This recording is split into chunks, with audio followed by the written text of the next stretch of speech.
नमस्कार,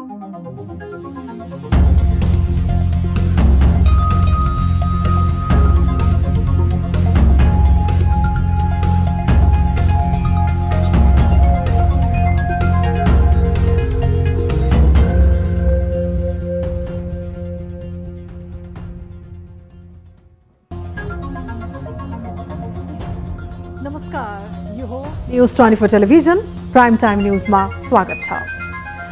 भन्सार विभागको पछिल्लो तथ्याङ्कले नेपालको व्यापार घाटा चुलिएको प्रश्न पारेको छ। पछिल्लो 7 महिनामा 10 खर्ब 15 अर्ब रुपैयाँको व्यापार घाटा हुनुले मुलुकको अर्थतन्त्र चुनौतीको पहाडबीच उभिएको बुझ्न कठिन छैन। यही दरमा व्यापार घाटा हुँदा चालु आर्थिक वर्षको बजेट भन्दा 4 खर्ब बढी व्यापार घाटा हुने देखिन्छ। आयातमा भएको अस्वाभाविक वृद्धिले नेपाली अर्थतन्त्रलाई सङ्कटग्रस्त बनाउँदै लगेको छ। विलासी वस्तुहरूको उपभोग बढेको परिप्रेक्ष्यमा राष्ट्रिय उत्पादन वृद्धि र स्वदेशी उत्पादनलाई प्रोत्साहन जस्तो अत्यावश्यक नीति नहुँदा व्यापार घाटाको यस्तो चित्र आएको हो। नेपाल भन्दा सबल भइसकेको श्रीलङ्काको अर्थतन्त्र पछिल्लो समयमा एकाएक धराशयी भएको छ। बेलैमा आर्थिक सुधारमा कदम चाल्न नसके थाहै नपाई मुलुक सङ्कटको भुमरीमा फस्नेछ। त्यसैले वर्तमान सरकारले आर्थिक सुधारमा ध्यान केन्द्रित गर्न आवश्यक भइसकेको छ। यता यसपटक नेपाली क्रिकेटको T20 विश्वकप सपना साकार हुन पाएन। विश्वकप छनौट प्रतियोगितामा मंगलबार भोगेको हारको कारण प्रश्न छ। मैदानमा उत्रने खेलाडी नै हुन्, नतिजा निकाल्ने पनि उनीहरूकै काम हो। तर सम्भावना बोकेको नेपाली क्रिकेट किन सदैव निर्णायक क्षणमा फितलो साबित हुन्छ भन्ने पक्षमा क्यान र सम्बद्ध पक्षले ध्यान दिन जरुरी छ। क्रिकेट भित्रको बारम्बारको राजनीतिक हस्तक्षेप क्रिकेटको अपेक्षित सफलता नपाउनुको एउटा महत्त्वपूर्ण कारण हो। सँगसँगै नेपालमा अझै क्रिकेटको पूर्वाधार विकास हुन सकेको छैन। कुनै खेल जित्दा राज्यको जिम्मेवार निकायमा बसेकाहरूले सामाजिक सञ्जालबाट प्रशंसा व्यक्त गरे भन्दा माथि क्रिकेट क्षेत्रमा ध्यान दिएको देखिँदैन। खेलाडीलाई प्रोत्साहन भएको पाइँदैन। यो परिवेशमा अहिलेसम्मको सफलता पनि कम होइन, तर यसैमा चित्त बुझाउने होइन। अन्तर्राष्ट्रिय खेल उपस्थितिमा उचाइ पाएको र अझै सम्भावना भएको क्रिकेटलाई सबै पक्षको साथ र सहयोग चाहिएको छ। अब प्राइम टाइम न्यूजका हेडलाइन्स। राजदूत फिर्ता गर्न हतारिएको सरकार नयाँ नियुक्तिमा उदासीन। देशका दूतावास अझै नेतृत्वविहीन। सरकारी खेलाचीका कारण अन्तर्राष्ट्रिय छविमा असर परेको विश्लेषण। नेपालको परराष्ट्र सम्बन्धमा यति धेरै खेलाची भएको मैले पाएको थिएन। स्थानीय निर्वाचनमा विद्युतीय भोटिङ मेसिनको प्रयोगको सम्भावना पातलियो। आयोगको अध्ययनले मेसिन प्रयोग सम्भव देखिए पनि प्राविधिक कमजोरी मुख्य समस्या। दलहरूसँगको छलफल गरेर यसलाई यो मेसिनले मान्यता नपाएसम्म यसलाई विगतमा झै यस वर्ष पनि रासायनिक मल अभाव कायम रहने सम्भावना बढ्दै। समस्याको दीर्घकालीन समाधान खोज्न सरकारलाई विज्ञको सुझाव।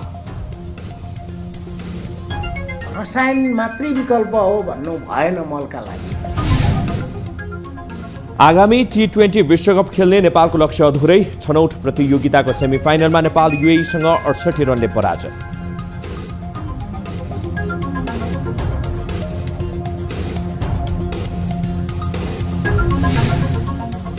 र रुस र युक्रेन बीचको बढ्दो तनावको असर इन्धनको मूल्यमा। दुई देशबीच युद्धको सम्भावना बढ्दा कच्चा तेलको भाउ आकाशियो।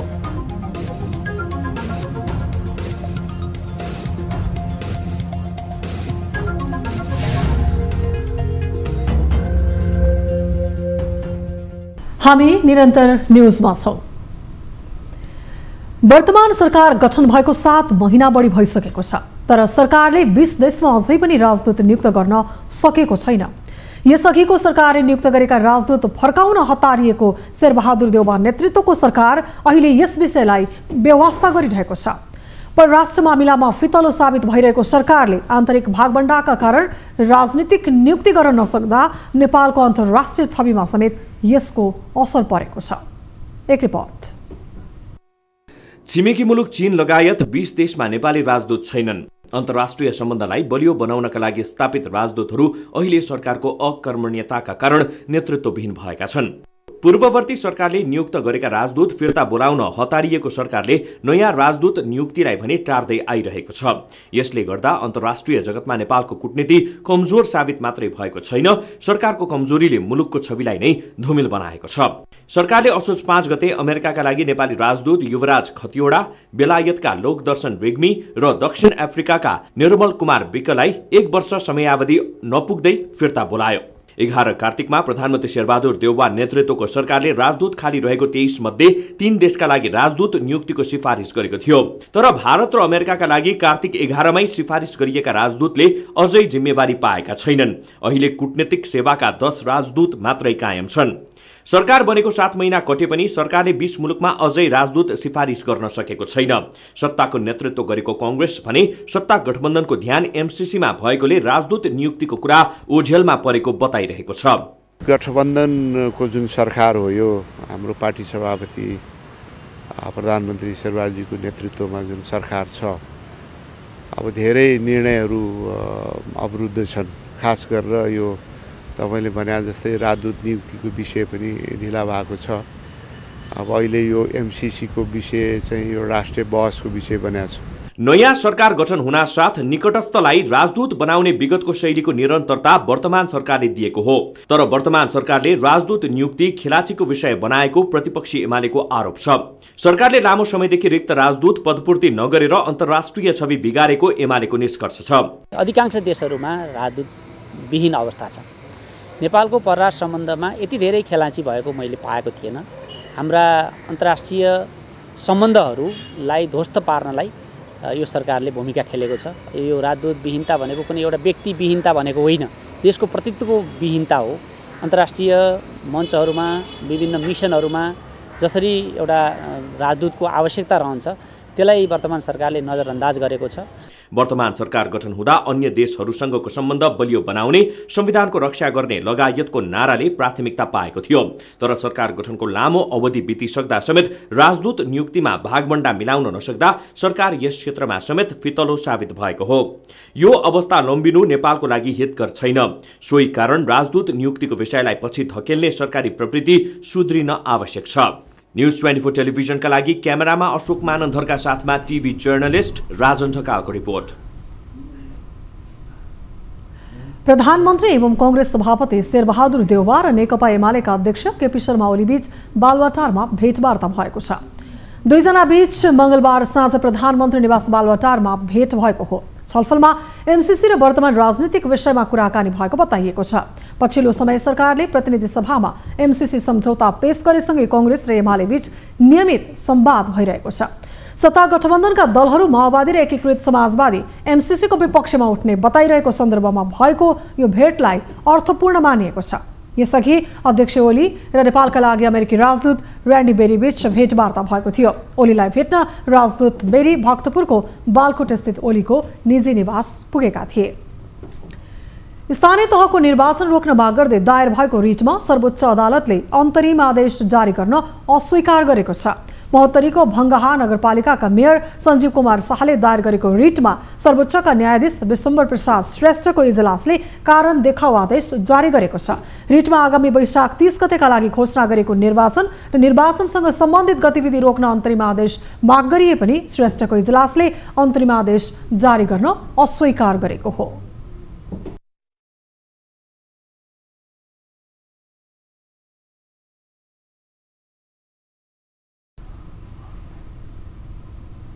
स्थानीय तहको निर्वाचन नजिकै गर्दा निर्वाचन आयोग तयारीमा व्यस्त छ भने राजनीतिक दलहरू आफ्नो रणनीतिमा लागेका छन्। देशैभर एकैपटक चुनाव गर्नुपर्ने भएकाले व्यवस्थापनमा निकै बढी चुनौती सुरक्षा निकायलाई हुने देखिएको छ। हुन त यसपटक निर्वाचन बहिष्कारदेखि आन्तरिक द्वन्द्वको समस्या पनि देखिएको छ। तर राजनीतिक दलहरूको ध्रुवीकरणले नै चुनौतीपूर्ण हुन सक्ने सुरक्षा निकायको ठहर छ।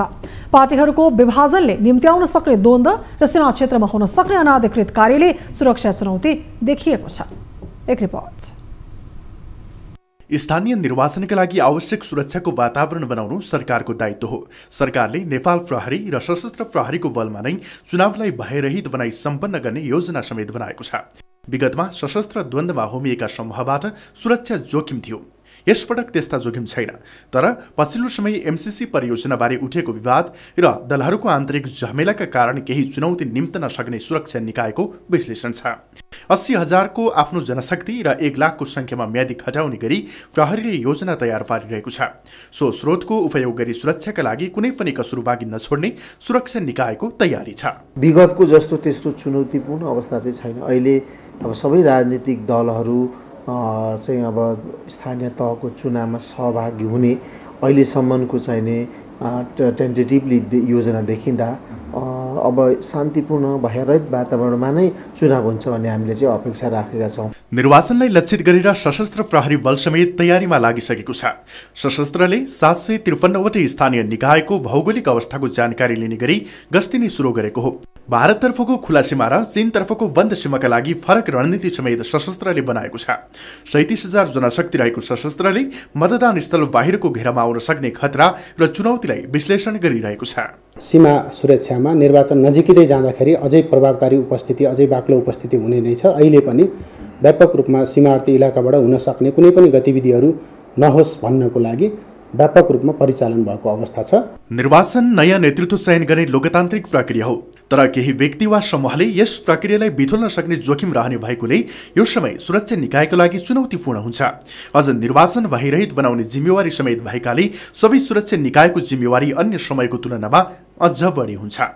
न्युज 24 टेलिभिजनका लागि क्यामेरामा सुनिल गुरुङको साथमा टिभी जर्नलिस्ट समीर जोशीको रिपोर्ट। स्थानीय तहको चुनावमा पहिलो पटक विद्युतीय भोटिङ प्रयोग गर्ने निर्वाचन आयोगको योजना कार्यान्वयन नहुने सम्भावना बढेको छ। विद्युतीय भोटिङ मेसिन प्रमाणीकरणमा देखिएको समस्याका कारण यो अवस्था आएको हो। यसअघिका चुनावमा प्रयोग भएका मेसिनको नयाँ संस्करण नआउनु र राजनीतिक दलले प्राथमिकतामा नराख्नु जस्ता कारणले आगामी निर्वाचनमा यसको प्रयोगको सम्भावना क्षीण हुँदै गएको छ। एक रिपोर्ट।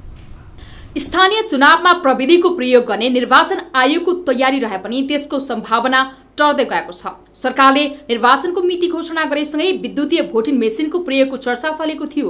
कम्तीमा पनि उपत्यकाभित्र भोटिङ मेसिनको प्रयोग गर्दै मतदान गराउने आयोगको योजना हाल अलपत्र परेको छ। अध्ययन टोलीले काठमाडौँमा 100वटा बुथ रहेको स्थानमा भोटिङ मेसिनको प्रयोग गर्न सकिने सुझाव त दियो, तर प्राविधिक मूल्याङ्कन कमिटीले यो विषयलाई अगाडि बढाउन सकेको छैन। निर्वाचन आउन करिब 2.5 महिना मात्र बाँकी छ। हालसम्म मेसिनको विश्वसनीयता परीक्षण गर्ने निकाय समेत यकिन नहुँदा भोटिङ मेसिन प्रयोग गर्ने योजना कागजमा मात्र सीमित बन्न पुगेको आयोगले स्वीकार गरेको छ। प्रमाणीकरणको विषय छ। अब यो राजनीतिक विश्वासको पनि विषय हो र दलहरूसँगको छलफल गरेर यसलाई यो मेसिनले मान्यता नपाएसम्म यसलाई प्रयोग गर्न पनि चुनौतीपूर्ण हुन्छ। त्यसो भए हुनाले र त्यो कार्यदलले सिफारिस गरे बमोजिम प्रमाणीकरणको जिम्मा उसले एउटा टिइसी टेक्निकल इभ्यालुएसन कमिटीले गर्न सकिने गरी दिएको छ। अब हामीले चाहिँ नि विश्वास गर्ने अथवा कानुनले विश्वास गर्ने भनेको नेपाल गुणस्तर कार्यालय हो र त्यो टेक्निकल इभ्यालुएसन कमिटीलाई अहिलेसम्म कुनै कानुनले चिन्दैन। निर्वाचनमा भोटिङ मेसिनको प्रयोग नेपालका लागि नौलो अनुभव भने होइन। यसअघि निर्वाचन आयोगले 2064 सालमा भएको प्रतिनिधि सभाको निर्वाचनमा काठमाडौँ क्षेत्र नम्बर 1 मा यसको प्रयोग गरेको थियो। मतदान सामग्रीको कम प्रयोग, छिटो परिणाम र प्रभावकारी हुने भए पनि यसअघि प्रयोग भएका भोटिङ मेसिन पुरानो भइसकेका छन्। आयोगमा 1000 भन्दा बढी यस्ता मेसिन यसै थन्किएका छन्। अहिले हामीसँग भएका त्यो बेलाको संस्करणका चाहिँ इभिएम मेसिनहरूले बढीमा 64वटा सम्म उम्मेदवारलाई कभर गर्न सक्ने र एउटा उम्मेदवार अथवा हामीले जुन निर्वाचन क्षेत्रमा बाट एकजना उम्मेदवारलाई भोट दिनुपर्ने छ नि त्यो प्रणाली मात्रै गर्न सकिन्छ।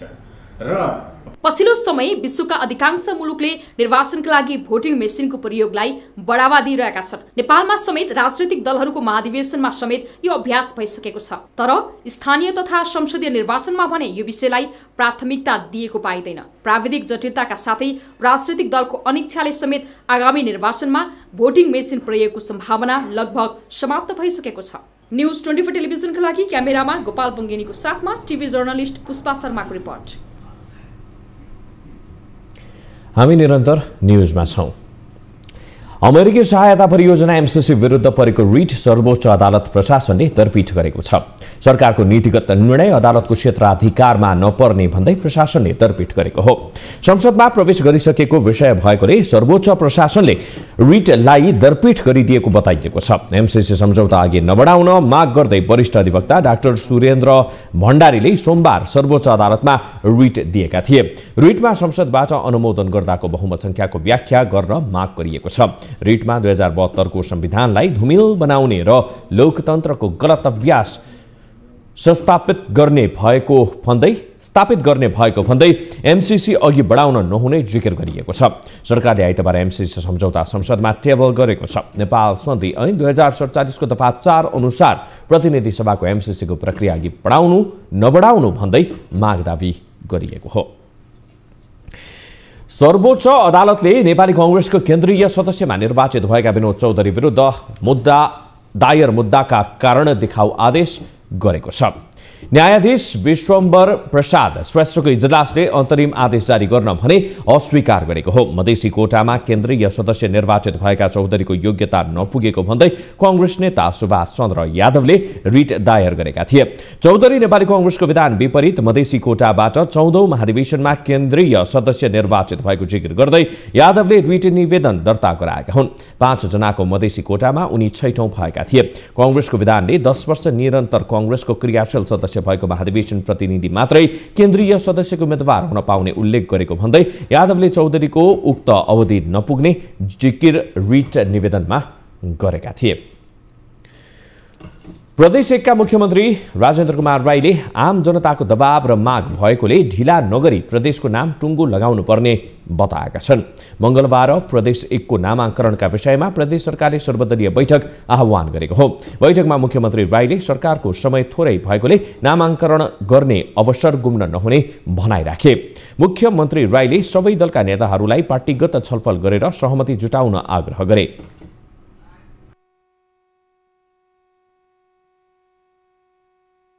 अब हामी ढिला नबनौँ।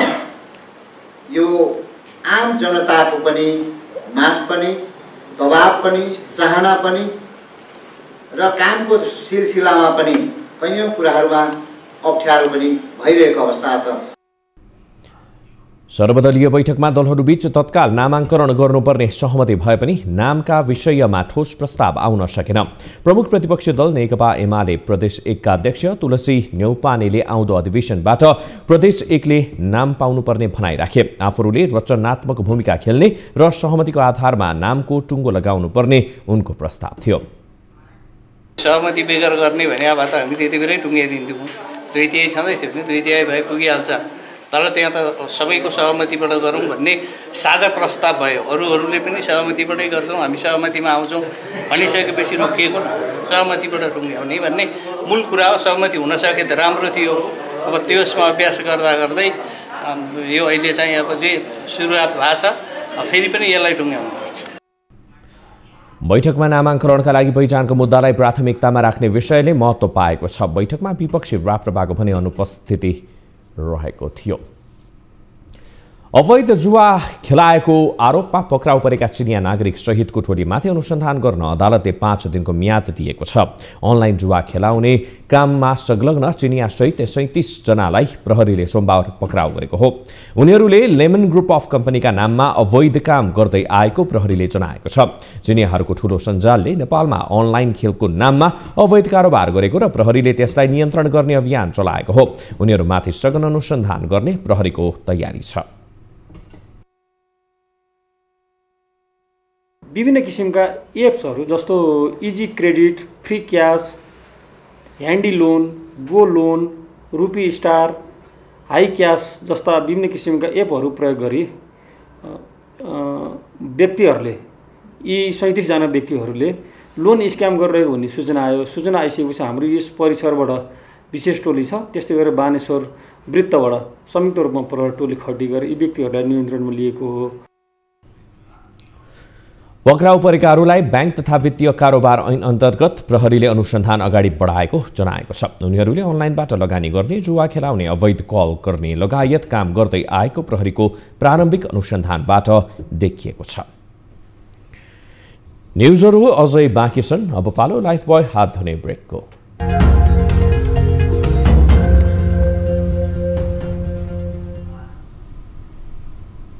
हामी निरन्तर न्युजमा छौं। खेतीको सिजनमा मल र बिउ अभाव हुनु नेपाली कृषकलाई सामान्य जस्तै हुन थालिसकेको छ। हरेक पटक मल अभाव हुँदा सरकारले मल खरिदका लागि ग्लोबल टेन्डर आह्वान गर्नेदेखि G2G मार्फत मल खरिद गर्ने भन्दै किसानलाई अल्मल्याउने गरेको छ। पटक पटकको प्रतिबद्धताका बावजुद सरकारले किसानलाई हालसम्म न त समयमा मल दिन सकेको छ न त मलको विकल्प नै दिएको छ। रासायनिक मल अभाव समस्याको दीर्घकालीन समाधान खोज्न भन्दा पनि सरकारी निकायहरू विभिन्न बहाना बनाएर आफ्नो अक्षमतालाई ढाकछोप गर्नमै व्यस्त बनेका छन्। एक रिपोर्ट। अघिल्ला वर्षहरू झैं यस वर्ष पनि खेतीको सिजनमा रासायनिक मल अभाव हुने लगभग पक्का छ। हरेक पटक अनेक बहाना बनाउने गरेको सरकारी निकाय हाल भने मलका लागि आवश्यक कच्चा पदार्थको मूल्य बढेको भन्दै समस्या देखाइरहेको छ। मल खरिदका लागि ग्लोबल टेन्डर आह्वान गर्नेदेखि भारतसँग G2G मार्फत मल खरिद गर्ने घोषणा गरिए तापनि महिनौं बितिसक्दा समेत यो प्रक्रिया अघि बढ्न सकेको छैन। मल आयातका लागि सरकारले विनियोजन गरेको बजेटले नयाँ मूल्य अनुसार मल खरिद गर्न नसकिने भन्दै प्राविधिक कारण देखाएको हो। यस्तै 6 महिना अघि कृषि सामग्री कम्पनीले टेन्डर आह्वान गरेर आयात गर्ने भनिएको 1,13,535 मेट्रिक टन मल अझैसम्म चीनमै थन्किएको छ। यस्तै 6 महिना अघि कृषि सामग्री कम्पनीले टेन्डर आह्वान गरेर आयात गर्ने भनिएको 1,13,535 मेट्रिक टन मल अझैसम्म चीनमै थन्किएको छ। मल अभावको सिजनमा समेत अनेक घोषणा गर्ने तर मल आयातमा देखिएका सामान्य समस्या समेत समाधान गर्न नसक्ने प्रवृत्ति सुधारिन सकेको छैन। सरकारको यो शैलीका कारण किसानलाई रासायनिक मलको दीर्घकालीन विकल्प दिन ढिलो भइसकेको विज्ञहरू बताउँछन्। रसायन मात्रै विकल्प हो भन्नु भएन मलका लागि। यसको हाम्रो परम्परामा रहेको गोठ मल सुधार गर्ने, कम्पोस्ट मल बनाउने, अरू खालको जैविक मलहरू बनाउने उपायहरूलाई सँगसँगै किसानकोमा लैजानु पर्यो, किसानलाई त्यो काममा मद्दत गरिदिनु पर्यो। त्यस्तो भयो भने मात्रै हामी यो मलको विकल्पको कुरा गर्न सक्छौँ। अहिले विश्व जगतमा रासायनिक मलको प्रयोगको विकल्प खोजिन थालेको छ। रासायनिक मलको बेफाइदाका कारण विकसित मुलुक प्राङ्गारिक खेतीतर्फ लागिसकेका छन्। तर नेपालमा भने अवस्था बिल्कुलै फरक छ। नेपालमा सरकारले नै रासायनिक मलको प्रयोगलाई बढावा दिएको छ तर पर्याप्त मल नदिई झन दुःख दिइरहेको छ। अहिले 20,000 टन त ल्याउन सफल भयो नि, त्यो त आयो नि त मल। अनि 7,500 टन पोटास ल्याउनु, 27,000 टन मल ल्याउनु त सफल भयौँ नि। अब यो हाम्रो नेतृत्वमा आइसकेपछि त हामीले काम त थालि नै रहेछौँ नि। हामी त अहोरात्र नै हाम्रो कामै यही हो, सेवा नै धर्म हो। हामीले मलै ल्याउनु पर्ने हाम्रो प्रमुख दायित्व भएको हुनाले हामी एकदमै लगनशील, चिन्तनशील र एकदम चाहिँ सिरियसपनाका साथै किसानले पैसा तिरेर मल पाउनुपर्छ भन्ने मान्यता हाम्रो हो। कुनै समय प्राङ्गारिक मल मात्र प्रयोग गर्ने नेपाली किसानलाई सरकारले रासायनिक मलको प्रयोग गर्ने बानी सिकाइदियो। तर हाल पर्याप्त मात्रामा मल नदिने मात्र होइन, खेतीको सिजनमा मलका लागि ठूलो कष्ट बेहोर्नु पर्ने अत्यासलाग्दो अवस्थामा ल्याइदिएको छ। यो अवस्थाको अन्त्य गर्न सरकारले ठोस योजना बनाउन ढिलो भइसकेको छ। न्युज 24 टेलिभिजनका लागि क्यामेरामा गोपाल पङ्गेनीको साथमा टिभी जर्नलिस्ट खगेश्वरी कार्कीको रिपोर्ट। मर्स्याङ्दी नदीमा आएको बाढीबाट पीडितहरू अस्थायी टहरामा जीवन गुजार्न बाध्य छन्। गत जेठ 31 र असारको पहिलो हप्तामा मर्स्याङ्दी नदीमा आएको बाढीले उनीहरूले घरबार विहीन बन्नुपर्ने स्थिति आयो। नासो गाउँपालिकाको सिरान्ताल र तालगाउँका बाढी पीडितले भत्किएका संरचना हटाएर अस्थायी संरचनालाई जीवन गुजार्ने माध्यम बनाएका छन्। एक रिपोर्ट। यस वर्षको मनसुनमा अप्रत्याशित रूपमा आएको बाढीले मनाङमा ठूलो क्षति पुर्यायो। खोलाले आफ्नो बाटो नै परिवर्तन गर्दै गाउँ पसेपछि नासो गाउँपालिकाको तालगाउँ र सिरान्तालमा बढी क्षति भएको हो। बाढीको प्रकोपपछि हैरानी बेहोर्न बाध्य स्थानीयहरू हाल भने अस्थायी टहरा निर्माण गरिरहेका छन्। गत मङ्सिरमा गण्डकी प्रदेश सरकारले दिएको 2 लाख र नासो गाउँपालिकाको 1 लाखले उनीहरू टिनले छाएको टहरा बनाउन सक्ने भएका हुन्। तर आगामी सिजनमा समेत बाढी उस्तै जोखिम भएकाले बस्ती नै सार्न उनीहरूले माग गरिरहेका छन्। अब हामीलाई ती सरकारले अर्को एउटा नयाँ सुरक्षित ठाउँमा नै स्थानान्तरण गरिदिनु पर्यो कि त यसलाई चाहिँ राम्रो तरिकाले चाहिँ भनौँ तटबन्दी गर्नु पर्यो। मर्स्याङ्दी नदीमा आएको भयानक बाढीले यो क्षेत्रलाई असर पारेको थियो। सोही कारण पनि सिरानतालको 7 घर सहित तालगाउँको 43 घरधुरी अन्य सुरक्षित स्थानमा सार्नुपर्ने भन्दै स्थानीय सरकारी ढोका घचघच्याएका हुन्। अलिअलि अब घर अब बालुवाको त्यो एउटा दुईटा कोठा सफा गरेर कुनैको अब पुरै लगेकोहरू चाहिँ नि जस्ताको सानो टहरा बनाएर बसिरहेछ। सो गाउँ जोखिमपूर्ण भएको प्रारम्भिक अनुसन्धानले देखाइसकेको छ। सोही कारण स्थानीय प्रशासनले सिरानताल र ताल क्षेत्रको गहन रूपबाट भौगर्भिक अध्ययनको तयारी नै गरेको छ। सो अध्ययनपछि उक्त ठाउँमा बसाइ राख्न हुने या नहुने अन्तिम टुङ्गो हुने प्रशासनले जनाएको छ। बढी जोखिममा रहेको भन्ने हामीले चाहिँ सुनेका छौँ र यसको व्यवस्थित अध्ययनको लागि नेपाल सरकार समक्ष अनुरोध गरेर पठाएका छौँ र यहाँ तत्काललाई बहुरी अध्ययन हुँदैछ। पछिल्लो समय नदी बग्ने क्षेत्रहरू अतिक्रमण हुँदा सामान्य बाढीमा पनि ठूलो क्षति हुने गरेको छ। बाढीका कारण धन र जनको समेत ठूलो क्षति हुने भएकाले सरकारले योजना बनाएर नदीको अतिक्रमण रोक्ने, तटबन्ध निर्माण गर्ने जस्ता कामलाई समयमै प्राथमिकता दिन सक्नुपर्छ। अन्यथा मनाङको जस्तो दुःखद अवस्थाबाट अन्य क्षेत्र पनि प्रताडित हुनुपर्ने खतरा रहिरहन्छ। न्युज 24 टेलिभिजनका लागि मनाङबाट टिभी जर्नलिस्ट नवीन लामिछानेको रिपोर्ट। अब हेल्थ न्यूज।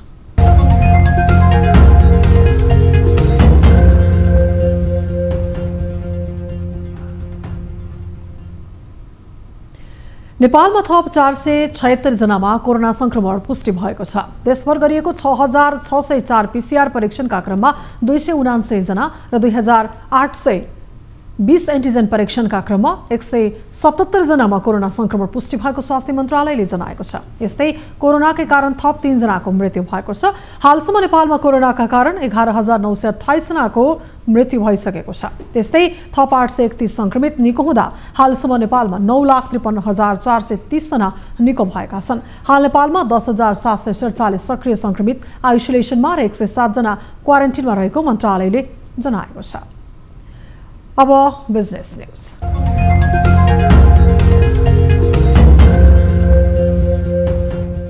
कारोबारको तेस्रो दिन मंगलबार पनि शेयर बजारमा हरियाली छाएको छ। मंगलबार नेप्से परिसूचक 17.42 अङ्कले बढेर 2735.93 बिन्दुमा कायम भएको हो। यस्तै क वर्गका कम्पनीहरूको कारोबार मापन गर्ने सेन्सिटिभ इन्डेक्स पनि 4.36 अङ्कले बढेको छ। नेप्से परिसूचकसँगै कारोबार रकम सोमबारको तुलनामा बढेको छ। सोमबार 3 अर्ब पनि नपुगेको शेयर कारोबार रकम मंगलबार 3 अर्ब 21 करोड नागेको हो। मंगलबार उत्पादन र लगानी समूह बाहेक सबै समूहको शेयर बढेको छ। सबैभन्दा धेरै निर्जीवन बीमा समूहको शेयर 128 अङ्क भन्दा धेरैले बढेको छ। सबैभन्दा धेरै नेपाल दूरसञ्चार कम्पनीको 21 करोड 49 लाख रुपैयाँको शेयर किनबेच भएको छ। यस्तै मैलुङ खोला जलविद्युत कम्पनी र युनाइटेड मर्दी जलविद्युत कम्पनीको शेयर 10% ले बढेर सकारात्मक सर्किट लागेको छ। तर सिभिल लघुवृत्त वित्तीय संस्थाको शेयर झण्डै 2% ले घटेको छ।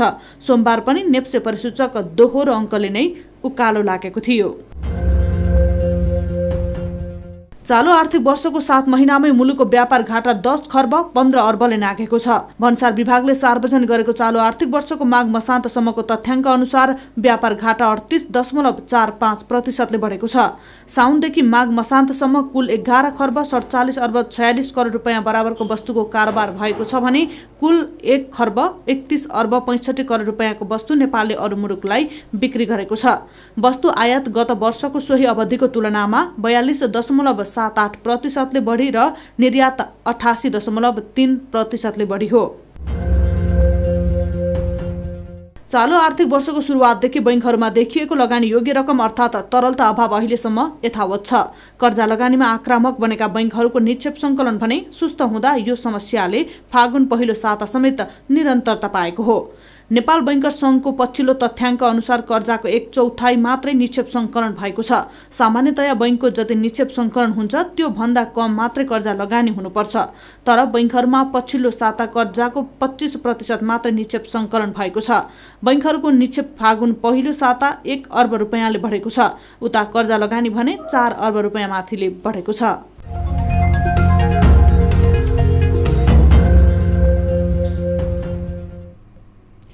हामी निरन्तर न्युजमा छौँ। अब 24 वेदर अपडेट।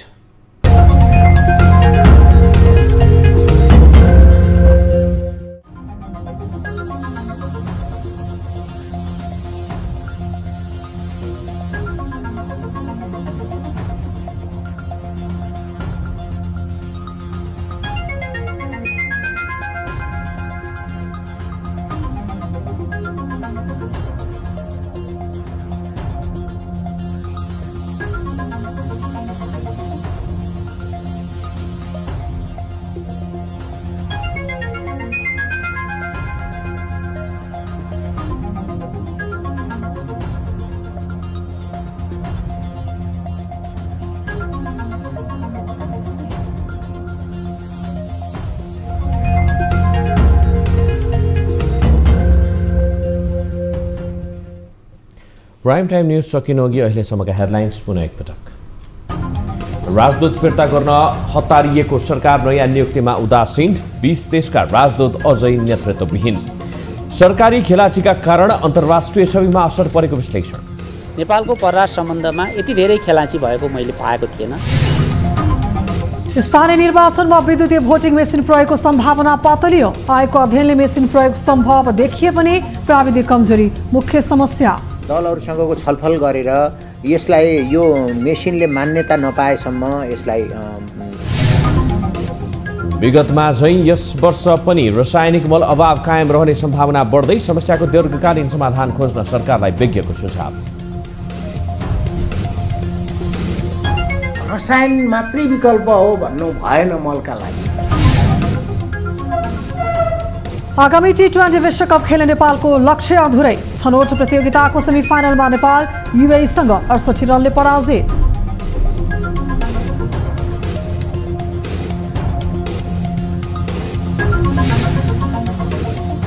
रुस र युक्रेन बीचको बढ्दो तनावको असर इन्धनको मूल्यमा। दुई देशबीच युद्धको सम्भावना बढ्दा कच्चा तेलको भाव आकाशियो।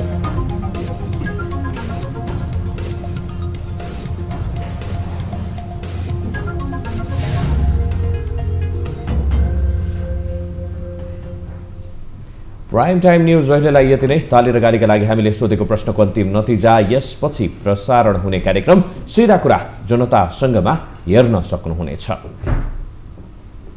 थप न्यूजका लागि हाम्रो वेबसाइट www.news24nepal.com हेर्नुहोला।